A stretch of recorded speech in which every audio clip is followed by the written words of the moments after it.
নমস্কার বন্ধুরা, RRG cooking চ্যানেলে আপনাদের সবাইকে স্বাগত। আজকে নিয়ে হাজির হয়ে গেলাম ঝিঙে আলু দিয়ে পুঁটি মাছের ঝাল চচ্চড়ি রেসিপি নিয়ে। তো চলুন শুরু করা যাক। একটা কড়াই গরম করে দিয়ে দিলাম পরিমাণ মতো তেল। তেলটা গরম করে সামান্য একটু লবণ কড়ার গায়ে ভালো করে ছড়িয়ে দেব। তারপরে এখানে দিয়ে দেব আগে থেকে লবণ হলুদ মাখানো পুঁটি মাছ। আমি 300 গ্রাম পুঁটি মাছ কেটে ধুয়ে আগে থেকে লবণ হলুদ মাখিয়ে রেখেছিলাম, অর্ধেকটা দিলাম। এবার এক পিঠ ভাজা হলে আরেক পিঠ উল্টে দিয়ে মাছগুলোকে একটু কড়া করে ভেজে নিয়েছি। এখন মাছগুলোকে তেল ঝরিয়ে উঠিয়ে নেব। বন্ধুরা, এইভাবে একদিন রান্না করে দেখবেন, খেতে কিন্তু দুর্দান্ত হয়েছিল। আর মাছগুলো উঠিয়ে নিয়ে বাকি মাছগুলোও আমি দিয়ে একই রকমভাবে ভেজে নিয়েছি। বাকি মাছগুলোকেও উঠিয়ে নেব। আর এই তেলের মধ্যে দিয়ে দিলাম হাফ চামচ পাঁচফোড়ন। পাঁচফোড়নটা একটু ভাজা হলে একটা পেঁয়াজ কুচি দিয়ে দিলাম। পেঁয়াজ কুচিটা আমি ভাজবো না, জাস্ট একটু নাড়াচাড়া করে নিয়ে এখানে দিয়ে দেব আগে থেকে কেটে রাখা আলু। আমরা যেভাবে আলু ভাজা করি সেভাবে আমি আলু, ছোট সাইজের দুটো আলু কেটে নিয়েছি।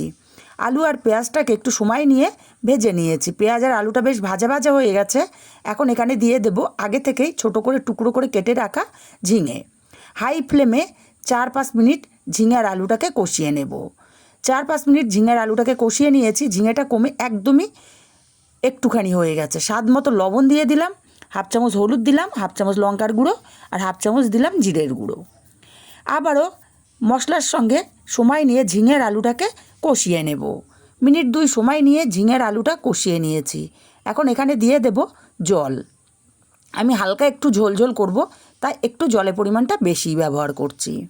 নাড়াচাড়া করে মিশিয়ে দিয়ে ঢাকা দিয়ে 5 মিনিট লো টু মিডিয়ামে রান্না করে নেব। 5 মিনিট পর ঢাকাটা খুলে নিলাম। এখন আগে থেকেই ভেজে রাখা পুঁটি মাছগুলো দিয়ে দিলাম। ভালো করে নাড়াচাড়া করে মিশিয়ে নেব। আবারও ঢাকা দিয়ে 5 মিনিট রান্না করে নেব। এতে করে মাছগুলো পুরোপুরি সেদ্ধ হয়ে যাবে। 5 মিনিট পর ঢাকাটা খুলে নিলাম। এখন এখানে দিয়ে দেব 3টে চেরা কাঁচা লঙ্কা আর দেব বেশ কিছুটা ধনেপাতা কুচি। ভালো করে নাড়াচাড়া করে ধনেপাতা আর কাঁচা লঙ্কাটাকে মিশিয়ে দিতে হবে। তারপরে নামিয়ে নিলেই রেডি দারুণ স্বাদের ঝিঙে আলু দিয়ে পুঁটি মাছের ঝাল চচ্চড়ি। রেসিপিটা কেমন লাগলো কমেন্ট করে জানাতে ভুলবেন।